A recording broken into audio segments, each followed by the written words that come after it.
Welcome back to the Lab of Everyday Living. Today, we are looking at one of the oldest pieces of dietary advice in existence. Drink a glass of water before you eat. It sounds like something your grandmother would say to stop you from snacking, doesn't it? But beneath this simple heuristic lies a fascinating cascade of physiological events. We often view the stomach as just a fuel tank, but it is actually a sophisticated sensory organ.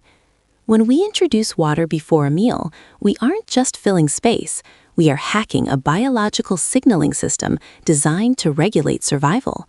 Let's pour a glass and investigate.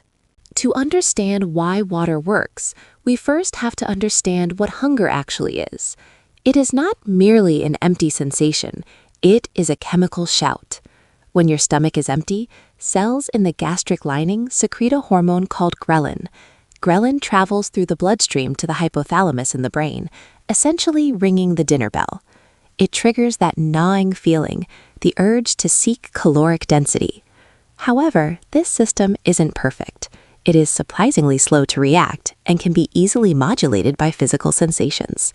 This is where the volume of water enters the equation, acting as a countersignal to that chemical shout. Imagine your stomach not as a rigid container, but as a muscular, collapsible balloon. In its resting, empty state, the stomach is actually quite small and wrinkled, lined with internal folds called rugae. As food or liquid enters, these rugae flatten out to accommodate the volume. This distension is the first mechanical step in satiety. We tend to think we only get full when we have eaten enough calories, but evolutionarily, our bodies learn to measure volume first. If we can trigger this distension before a single bite of food is taken, we change the baseline from which the meal begins. Embedded within the muscular walls of your stomach are specialized sensory neurons known as mechanoreceptors. These are the unsung heroes of portion control. Think of them as tension gauges. When the stomach wall stretches, even slightly, these receptors fire. They don't analyze the nutritional content immediately, they analyze the stretch. When you drink a significant volume of water, say 500 milliliters, you physically expand the stomach wall. This mechanical stretching activates these receptors, sending an afferent signal up the vagus nerve to the brainstem. It is a biological telegram that reads, "Resources are incoming, prepare to stop eating." The signal sent by those mechanoreceptors travels along the vagus nerve, the superhighway connecting the gut and the brain. This connection is immediate and powerful. Once the brain receives the stretch data, it begins to down-regulate the perception of hunger. It's a preemptive strike against overconsumption. By drinking water before the meal, you are essentially preloading the neural pathway. You are priming the brain to reach the threshold of satiety sooner. Without the water, you rely entirely on the food to generate that stretch, which often means consuming far more calories than necessary to achieve the same neurological result. Science calls this the preload. Several studies have quantified this effect with remarkable consistency. In one prominent study, participants who drank 500 milliliters of water 30 minutes before a meal lost 44% more weight over 12 weeks than those who didn't. Why?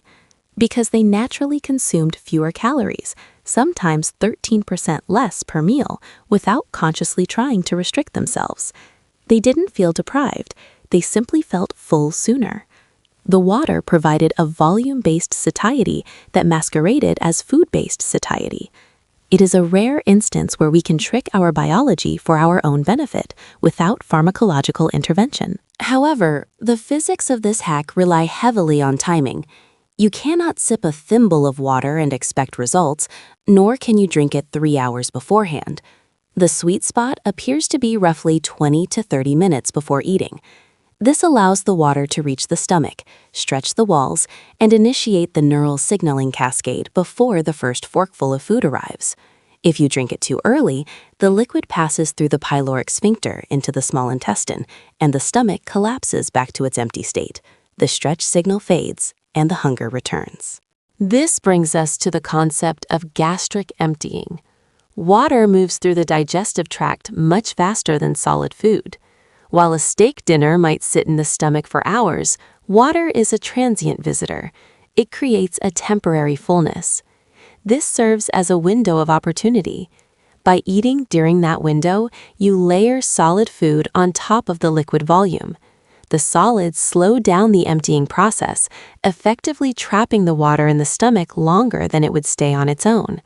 This maintains that crucial distension of the stomach walls throughout the duration of the meal. This strategy leans into the concept of volumetrics in nutrition. Our stomachs have a volume limit, not a calorie counter. We can fill that volume with energy-dense foods like oils and sugars, which take up little space but pack a caloric punch, or we can fill it with low-density items like water and fiber. The water preload essentially artificially lowers the caloric density of the entire meal. If your stomach capacity is 1 liter and half of that is occupied by 0-calorie water, you have mathematically reduced the potential caloric damage the meal can inflict while still achieving maximum fullness. There is another layer to this mechanism, the confusion of signals. In the modern human brain, the signals for thirst and hunger can often feel surprisingly similar. Mild dehydration can manifest as a vague sense of emptiness or lethargy, which we frequently misinterpret as a need for a snack. By prioritizing the water first, you are running a diagnostic test on your body. You are addressing potential dehydration immediately. If the urge to eat subsides after the water, it wasn't hunger, it was thirst. If the hunger remains, it is genuine, but now you are better prepared to manage it. While plain water is the gold standard, the temperature and viscosity can play a minor role. Cold water may stimulate the stomach lining slightly differently due to thermal shock, potentially speeding up metabolism by a negligible amount, but the volume remains key.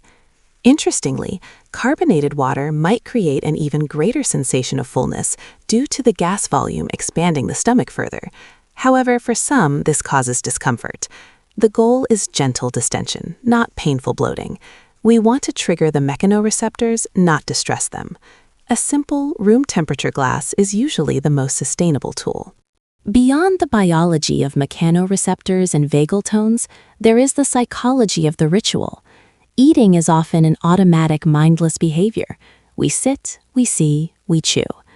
Inserting a water protocol creates a mandatory pause. It forces a moment of mindfulness before the consumption begins.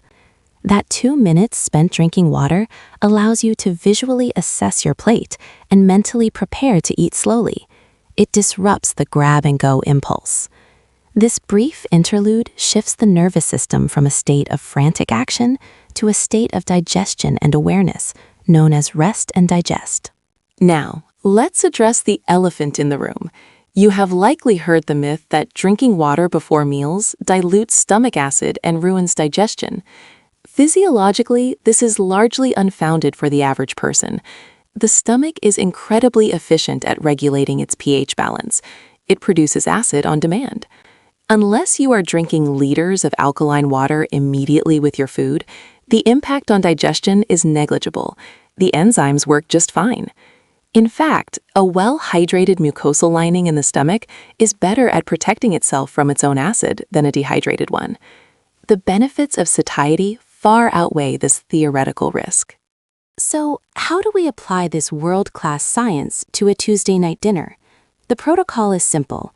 30 minutes before your main meal, drink between 300 and 500 milliliters of water.